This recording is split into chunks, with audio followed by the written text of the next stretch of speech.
Thanks for joining us. Welcome to our third COVID response briefing. I'm Andy Slavitt, White House Senior Advisor for the Pandemic Response. I'll have a couple of updates on our progress on our national strategy to defeat COVID-19 at the end of the briefing. But first, let's get a quick CDC report from Dr. Walensky, an update from Dr. Fauci, and Dr. Nunez-Smith, who will talk about the challenges we are facing to improve health equity in the face of this pandemic. Let's start with Dr. Walensky. Thank you so much. Good morning. I'm glad to be back to share the latest updates on the state of the pandemic. I'll start with an overview of the data. Overall, while we continue to see decreases in COVID-19 cases and new hospital admissions, deaths also continue to rise. Cases remain at elevated levels, so let's start with the cases. Through January 30th, 25.9 million COVID-19 cases have been reported to the CDC. During the week of January 24th to January 30th, the 7-day average of new cases decreased 14.5% to 149,000 cases per day.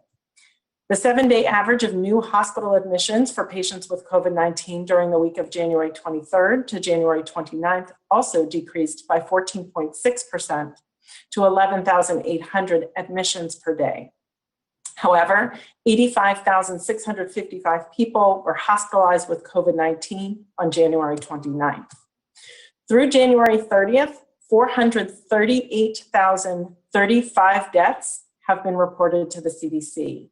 During the week of January 24th to January 30th, the 7-day average of deaths increased 2.4% to 3,146 per day.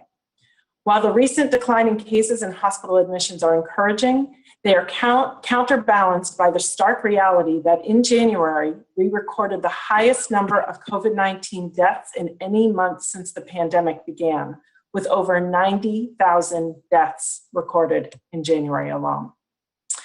Next, I want to give you an update on COVID-19 variant surveillance. Variants remain a great concern, and we continue to detect them in the United States, with at least 33 jurisdictions reporting 471 variant cases as of January 31st. 467 of these cases are now B.1.1.7 variants, first detected in the UK, and cases of this variant have now been detected in 32 states. 3 of the cases are the B.1.351 variant, first detected in South Africa. 2 states have reported cases of this variant. This includes 1 confirmed case in Maryland over the weekend and 2 confirmed cases from South Carolina last week. CDC has followed up with Maryland to offer technical assistance, including additional case investigation and laboratory support. CDC is also working with the Health Department of South Carolina to provide laboratory support for local contact tracing activities related to the 2 cases there. Finally, there's also 1 case of the P1 variant, the one first detected in Brazil, which has been confirmed in 1 state, Minnesota. CDC is not currently providing technical assistance in this case, but stands ready to assist if the state requests. CDC has been working on multiple fronts to improve our ability to detect and understand these variants. And the recent rise in number of variants detected in the United States is likely due, at least in part, to our expanded ability to sequence virus samples. Since November, state health departments and other public health agencies have been sending virus samples to CDC for sequencing and further analysis. This system, called National SARS-CoV-2 Strain Surveillance, or NS3, continues to be scaled up. We have also established contracts with large commercial lab partners to conduct much of this work. They are currently analyzing 3,000 samples per week and have committed to analyzing 6,000 samples per week by mid-February. As a result of these efforts our throughput of sequences has increased tenfold in the recent weeks, going from 251 sequences that were sequenced during the week of January 10th to 2,238 sequences that were done during the week of January 24th. Additionally, CDC is collaborating with 7 universities that are working with public health agencies to identify variants. And we have provided $15 million in COVID-19 supplemental funding to several health departments in the United States to accelerate the integration of next generation sequencing and bioinformatics into the US public health system. Finally, we are leading a coalition of 200 cross-sector organizations to set standards and share information about SARS-CoV-2 sequence-based surveillance. This is a good start. However, we recognize that more resources and capacity are needed to increase our country's sequencing, surveillance, and outbreak analytics capacity at the levels demanded by this crisis. Overall, this means with the support of these activities, we will now be able to sequence at least 7,000 samples weekly.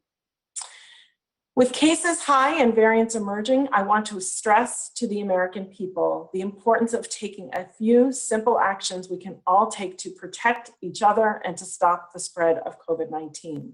First, wear a mask, stay 6 feet apart when you are in public and around others who do not live in your household. Second, please avoid crowds and poorly ventilated areas. Third, now is not the time to travel, but if you must travel, you must wear a mask and follow other CDC and local guidance in order to protect yourself and others while you travel. And finally, please get vaccinated when it's your turn. More than 25 million people have now received at least 1 dose of the COVID-19 vaccine in the United States, and our latest safety data continue to show that vaccines are safe, with no new safety signals and rates of rare serious adverse events like anaphylaxis comparable to other vaccines. When we take these actions, there is less virus spreading and the conditions that produce variants are decreased. Thank you. I look forward to your questions in a few minutes, and I will now turn it over to Dr. Fauci. Dr. Fauci? Thank you very much, Dr. Walensky. I'd like to address 3 separate points very briefly, and then we could leave that open for questions and discussions. As you know, last week, with the data that came out from the J&J Janssen vaccine trial, as well as information from the Novavax trial, I think it's important for people to appreciate that we now have the 3 separate vaccine platforms, mRNA, soluble recombinant protein, and viral vectors in the mix right now. Obviously, the J&J will be putting their information into the FDA for an application for an emergency use authorization. The reason I bring this up is that as these things roll out, they will have different degrees of what's called point vaccine efficacy. So we know that we had a 72% overall efficacy in the United States for the J&J. But important to point out when people ask about the difference between 72 and 94, 95 with the Moderna and the Pfizer is the fact that when you look at serious disease, hospitalizations, and death, it has had a profound effect on that. So as we get into the next weeks and months and more vaccines come out, there may be different, there'll be common use of them in the big pool of vaccines, not only for the United States, but worldwide, but there may be some advantages that you might see with one versus the other. For example, the idea of a single dose, the lack of a very strict cold chain, as well as the availability of having a large number of doses. So I just bring that to your attention. Now, Dr. Walensky mentioned the issue of variants, and there's a real relationship now between the vaccines that have already been given an EUA, those that will get an EUA, and how we address the variants.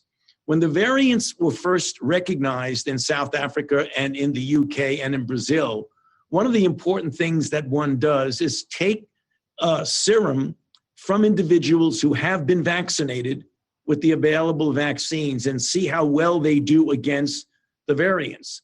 What became clear is that with regard to the variant, namely the 117, that was a variant that was predominant in the UK, there was very little impact on that. And actually, that was shown by the Novavax study, which was done in the UK when they had a 90% efficacy, and the dominant variant there was the 117. So you would expect that it reflected what you would see.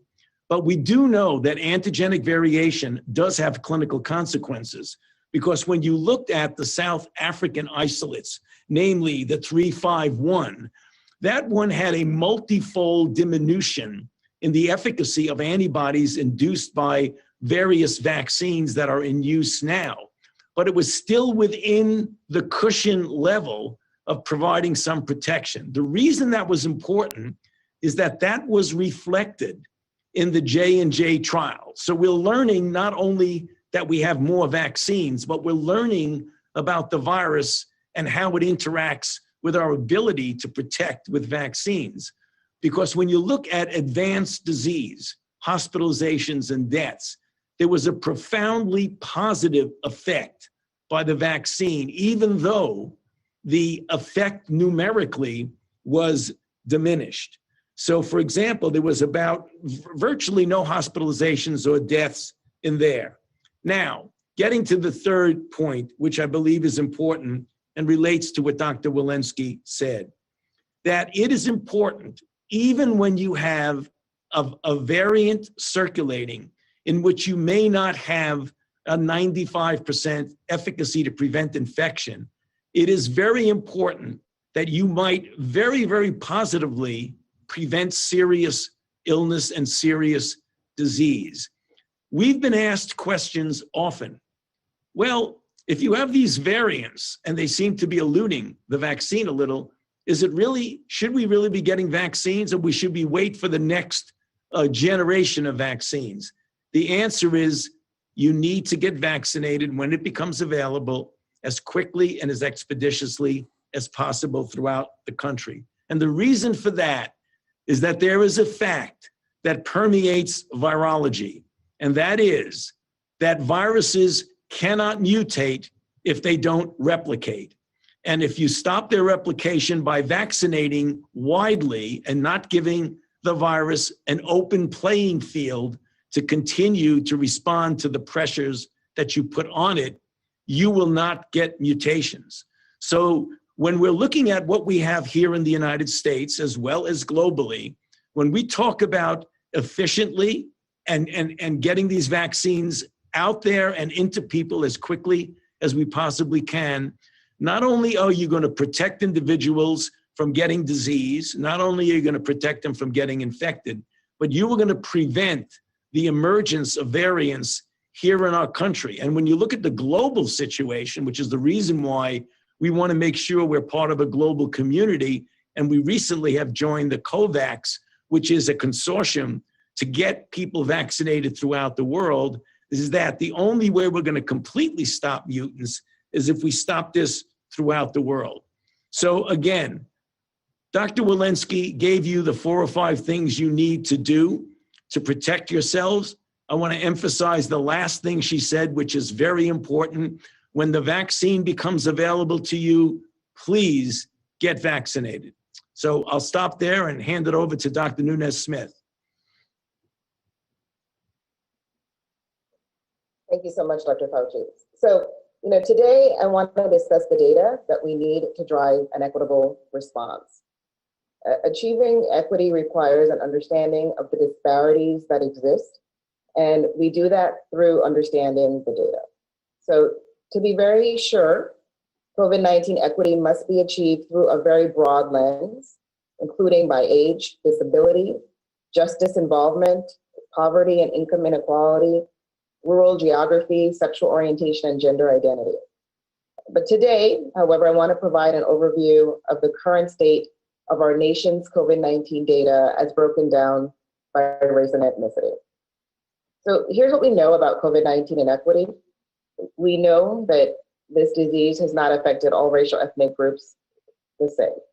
So as you can see here, the rates of COVID-19 hospitalizations and deaths are higher among individuals who identify as Black, Latino, as well as among American Indians and Alaska Natives. Compared with white people, American Indian and Alaska Native persons are 3.6 times more likely to be hospitalized, while Latino persons are 3.2 times more likely, and Black people 2.9 times more likely to require hospitalization. So similarly, when we look at death rates, 2.5 times higher among American Indian or Alaska Native persons, 2.3 times higher among Latinos, and 2.1 times higher among Black people. So with regard to cases, it's a bit of a different story, and graphs like these, though, don't tell the full picture. So at first glance, it may look like minority groups do not have a substantially higher risk, especially following the increase of cases we've seen among white Americans since the fall, but just a couple of caveats to that conclusion. So the higher rates of hospitalization among Black, Latino, and American Indian, Alaska Native persons are due in part to higher rates of chronic disease, but also reflect decreased COVID-19 access to testing in many communities of color. So among these particular groups, testing does happen more frequently at the point of symptomatic illness requiring hospitalization, which is often a function of inadequate access to testing in the first place. So in these groups, we are not capturing many people who have asymptomatic or mildly symptomatic infection. And as you see when we advance into the next slide, a big problem with our cases data is the denominator reflects different factors in different populations. And those differences are really built upon pre-existing inequities. So still taken together, these insights from our data are critical for our ability to target and triage our response. Without good data, we are at a disadvantage in terms of equity planning. So what we don't know about COVID-19 inequity, there's still far too much that is in this unknown category. So the numbers you see here are current as of this past week. This is the current state of the data being reported to us from states and localities across the country. So returning to cases, you see that 49% of COVID-19 cases have no reported race or ethnicity. And that means we don't know the race or ethnicity for nearly half the people diagnosed with COVID-19 in the country. Now that 49% of COVID-19 cases may in fact mirror the demographics of the other 51%, but it is more likely that it reflects some inherent inequities in how our data are collected and reported in different places based on resources and how much equity is prioritized. So our hospitalization data still has nearly a quarter of race ethnicity data missing. And at this point, we have race or ethnicity for nearly all of those who have unfortunately died from this disease. So I want to highlight these last two as they mark significant improvements in the completeness of data from the earliest days of the pandemic, when the percentage of unavailable data was much higher for both of those categories. So we saw that through advocacy, through commitment, and a call for an emphasis on equity, an improvement in reporting on those hospitalization and mortality data from the great majority of our states and localities. So I want to turn now to our most recent vaccination data. As of January 30th, we're missing 47% of the race and ethnicity data on vaccination. So let me be clear, we cannot ensure an equitable vaccination program without data to guide us. The CDC will be releasing additional data regarding race and ethnicity and vaccine uptake soon, but I'm worried about how behind we are. We must address these insufficient data points as an urgent priority. There are a few reasons why we are already behind on this, only a month and a half into the vaccine rollout. The lack of federal coordination previously, the uneven rollout among the states, inconsistent emphasis on equity in the earliest days of vaccination. But those dynamics, they don't just hurt our statistics, they hurt the communities that are at the highest risk and have been the hardest hit. So finally, on our last slide, what actions are we taking? When the Biden-Harris administration began on January 20th, we knew we would be starting without the full data picture necessary to drive equity. And that's why President Biden issued an executive order on advancing racial equity and support for underserved communities on day one. And this order does a few things to help us in this work. So first, it forms a new equitable data working group. It requires we collect data that are often not disaggregated by key demographic variables, and it improves efforts to measure and advance equity. So coupled with the executive order ensuring an equitable pandemic response and recovery, we'll also establish the COVID-19 Health Equity Task Force, which will offer additional recommendations on how to expedite data collection for communities of color and other high-risk groups. So again, these challenges reflect long-standing and deeply rooted systemic challenges. We're not suggesting that these problems are easily solved. What we do believe, though, is that the way we get America vaccinated and the emphasis we place on reaching the hardest hit communities is just as important as hitting those goals for the number of people vaccinated. This is complex, but we want to be held accountable. We wanted to use today to set the baseline for where things are and to let everyone know that we're committed to making progress from here on out. So thank you for your time. And with that, I'll turn it back over to you, Andy. Thanks, Dr. Nina Smith. So on his second full day in office, President Biden introduced our national strategy to defeat COVID-19 with 7 principal components: transparency, speeding vaccinations, public health measures like masking, driving manufacturing, increasing testing, health equity, and global engagement. Today, I will update you on progress and developments across several of these areas. I want to start with an exciting announcement. The Department of Defense and HHS made an announcement today at what will be the country's first over-the-counter at-home COVID test. The test is made by a company called EE.UU, and it's on a testing platform that was developed in the NIH's RADx initiative. Now, these are over-the-counter, self-performed test kits that can detect COVID with roughly 95% accuracy within 15 minutes. They can be used if you feel symptoms of COVID-19 and also for screening for people without symptoms so they can safely go to work, to school, and to events. They are appropriate for people ages 2 and older. The test is performed in what is called a mid-turbinate nasal swab, which basically means it's less invasive than the long nasopharyngeal swab that people may have seen on the news. After you take the swab, you put the sample into a digital analyzer, which will send a result to your smartphone in about 15 minutes. Making easier to use tests available to every American is a high priority with obvious benefits. EE.UU has been ramping up manufacturing and will ship 100,000 test kits per month to the US from February through July. That's good, but it's obviously not where we will need to be. So I'm excited to announce that today, the Department of Defense and HHS has awarded $230 million to EE.UU in order to scale the manufacturing base and capacity of this easy-to-use test.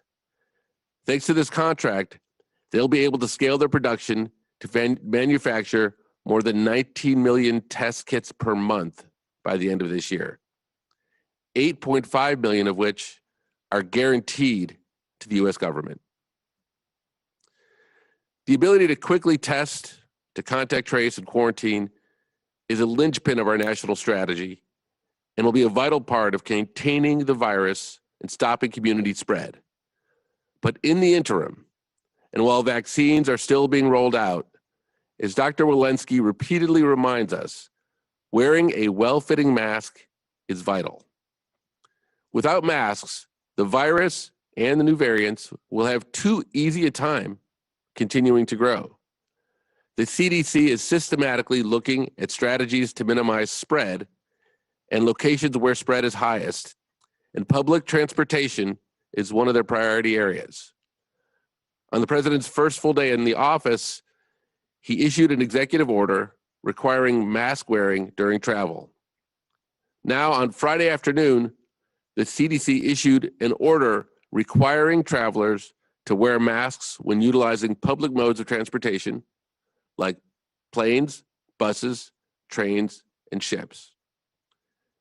And after that order was issued, the TSA announced directives to the public transportation sector to require masking. This is a very meaningful step, and it's also a patriotic one that improves safety and demonstrates respect for those around us. Next, I want to give an update to our vaccination program. We know that even as millions of Americans are getting vaccinated, many who are eligible for the vaccine are still frustrated as they try to make appointments and determine where vaccines are available. We have been steadily increasing the rate of vaccine administrations with a 7-day average now of 1.3 million vaccines a day. As of last evening, over 25 million Americans have had at least their first shot. That's 1 in 13 Americans, 1 in 10 adults. We've talked here about the difference that exists between the amount of vaccine we have shipped to states and the number of vaccines that have been administered. We've now delivered 50 million vaccines and 31 million have been administered. Okay, so one question everyone has is why is there such a difference? 19 million between the doses delivered and administered. Let me explain some of the source of that difference. When the rollout of the vaccine first began in December and early January, it's no secret that the program got off to a slow start. This slow start obviously caused a delay in people getting their first doses. But not only did this delay first doses, but it created a backlog of second doses that have been sitting in states waiting for the 3 to 4 week period to pass before they can be administered. That's 3 weeks in the case of Pfizer and 4 in the case of Moderna. Given this, as people begin to come back for their second shots, in addition to all of the other continued improvements that we are witnessing and participating in state vaccination programs, we expect the efficiency of doses being administered will steadily improve. On January 20th, states had administered 46% of their inventory. Today, that number is 62%. We are focused on this every hour of every day. There's another thing going on that I want to alert people to, particularly the nation's providers. We believe that some healthcare providers are regularly holding back doses that are intended as first doses and instead keeping them in reserve for second doses for patients. We want to be clear that we understand why healthcare providers have done that, but that it does not need to happen and should not happen. In some cases, providers are canceling appointments with patients they could take, preventing Americans from getting their first dose of the vaccine as quickly as it needs to happen. We completely understand that this has been a direct result of the lack of predictability many states and providers have had regarding how many doses that they would receive. That's one reason why last week we announced that the federal government will be providing a continual 3-week window into vaccines that will be shipped. With this action, states and vaccine providers will more rapidly use their allotment of first doses to vaccinate as many people as quickly and as equitably as possible, because they now have the predictability that the second dose will be there when the time comes. Lastly, I want to give an update on the topic of low dead space syringes. Low dead space syringes are the syringes that allow the 6th dose of the Pfizer vaccine to be administered. On Friday, in answer to a question, I said 100% of Pfizer kits contained low dead space syringes. As promised, I went back and checked. The facts are that every vial of Pfizer does indeed come with the equipment to get 6 doses out of a vial. To further clarify this, approximately 80% of Pfizer kits include the most common low dead space syringes, and 20% use other syringe types that can be used to get the 6th dose out. This accounts for the fact that in some cases, a different type of syringe is preferable. More to come later this week, but as of 11:30 on Monday, we think this is a productive start to the week. With that, we're happy to take a few of your questions. Thank you, and thank you everybody for joining. As always, we have time for a few questions, and as a reminder, we'll have time throughout the week to answer some more. So if you haven't already, please raise your hand. First, we're going to go to Joe Henk at Channel 11 in Atlanta.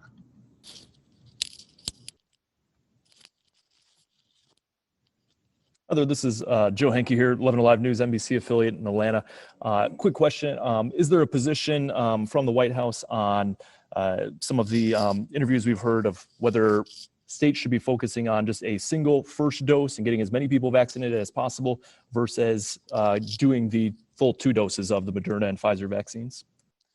So maybe I will turn over to Dr. Fauci to explain the posture. And of course, Dr. Walensky, please feel free to add as well. Yes. So the policy is that we certainly want everyone who gets a first dose to get their second dose when you're dealing with a 2-dose regimen, namely Moderna and Pfizer. And as you well know, that's 21 days for Pfizer and 28 days for Moderna. What sometimes leads to the confusion among people when you say we want to get as many people to get their first dose as possible means rather than holding back on doses that would be designated for the second dose, given that we now have more and more confidence in the even flow of doses to go to locations, and as Mr. Slavitt said, that we're going to give a 3-week window so that people will know the doses that they're going to get and when they're going to get them. We don't want to hold back things. In other words, if you give 50 million doses to individuals and then the next time around you get more doses, when you're at that 3rd or 4th week, the first priority will always be to get the people who've gotten their first doses to get their second doses. And then additional doses will be given to the next group of people who will get their first doses. In this way, there are no doses that are hanging around. A dose that's available is going to go into someone's arm.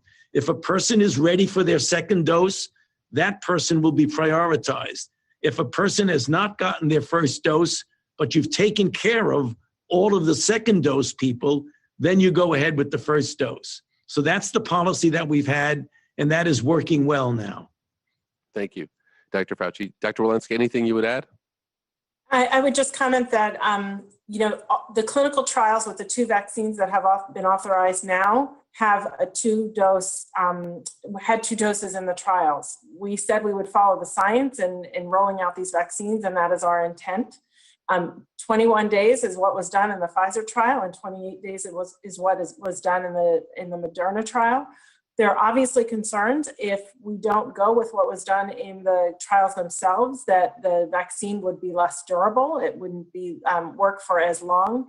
And then, of course, there was an ongoing concern that we would see the emergence of more variants if there was low-level virus and it was allowed to mutate. So until we have further data, and there are data that are being sought, but until we have further data, we intend to follow the trials and to use the science to say 21 days for 2 doses with Pfizer and 28 for Moderna.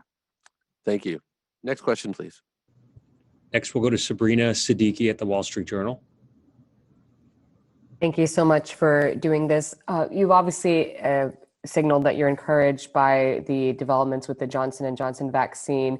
I was wondering, if authorized, how does that get incorporated into the administration's distribution framework, particularly with respect to the timetable of vaccinating most Americans by the end of the summer? And secondly, given the broader goal, of course, of vaccinating as many people as possible, what kind of a messaging challenge might be posed by its lower effectiveness when compared to the other available alternatives? Thank you for the question. I think I'll take the first half and I'll pass the second part to Dr. Fauci because I think he does a very nice job explaining what is actually different and what's important about those differences. So the short answer to your question is it would help. Obviously, it would help. But I want the public to understand that this administration is not getting ahead of the FDA, and we are not planning for facts that aren't yet in evidence. So the numbers and the dates that we've talked about here are relative to what are the 2-dose, the 2 vaccines and the 2-dose regimens that are on the market. Obviously, there would be some improvement should there be a 3rd dose. I will tell you that the expectation, however, should not be that that is an immediate dramatic shift. The expectation should be that their commitment, the schedule, if it were to be approved under EUA, would be about 100 million doses by the end of the 2nd quarter. That's the end of June. And, I would not at this point be overly confident that those doses would come evenly. I would expect that they would come towards the end of that contract. So just to set expectations. Dr. Fauci, do you want to add anything and take the other part of the question? Yes, sure. You explained it well, Andy. Let me take the other part of the question. I mean, certainly when the J&J data were rolled out, that I actually made a comment at the conference at the NIH, the press conference, that this would likely be a messaging challenge when people just think superficially of a number, 72% versus 94 to 95%. But the thing that's important that you need to put into the equation is what you really want to do. You want to prevent people from getting seriously ill. You want to prevent them from getting into the hospital, and you want to prevent them from dying. And if you look at the data, and again, the data is going to be looked at in a more granular way by the FDA, and we'll be hearing more about that, that the J&J, with its 72% overall efficacy in the USA, actually had a very good record with regard to severe disease, to the point of virtually, when you were looking at South Africa, which was an important part of that trial, there were virtually no hospitalizations or deaths in the individuals, even though the number was lower when it comes to any kind of disease. So there will be situations where people will say to themselves, do I want to get a single dose vaccine and know that I'm protected against serious disease? Or do I want to go with a number that's a 94 to 95? And I can tell you that there are many people who would rather have the convenience of a single dose disease. And there may be areas of the country and or different age groups, depending upon the data, as we'll wait until we get it from the FDA, that might make that more attractive. So I don't think we should be put aback by the fact that there was a difference in the initial number of any kind of efficacy, because there's a lot more to protection than just preventing from getting infected. We want to keep people out of the hospital, and we don't want people to die. And in that regard, this will be value added not only in the United States, but certainly in the developing world. I just got off the phone this morning with some colleagues from South Africa, and you cannot imagine how excited they are about the idea of getting a minimal cold chain required, cheap, one-shot vaccine means an awful lot. Thank you. Thanks, Dr. Fauci. Maybe I will just add that after the FDA meets, the Advisory Committee on Immunization Practices of the CDC will also be meeting, and will be giving advice on how best to utilize the vaccine once we see the primary data. Thank you. Next question, please. All right, next we're going to go to Francesca Chambers at McClatchy.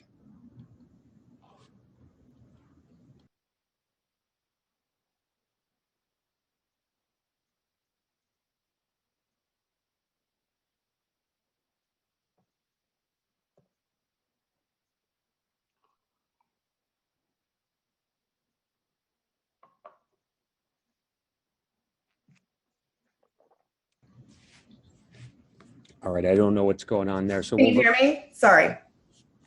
Yep, you're there, Francesca. Okay, sorry, wasn't unmuted before, but I asked, what is the demographic breakdown of who is getting the vaccine based on the data that you have?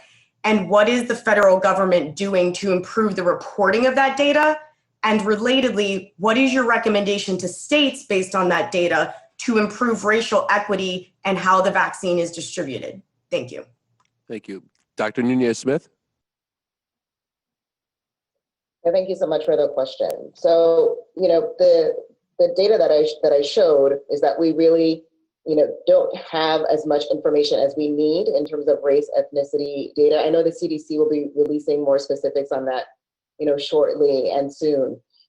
We have to just double down on our commitment in terms of following and leading really this equitable response. I think it's very encouraging.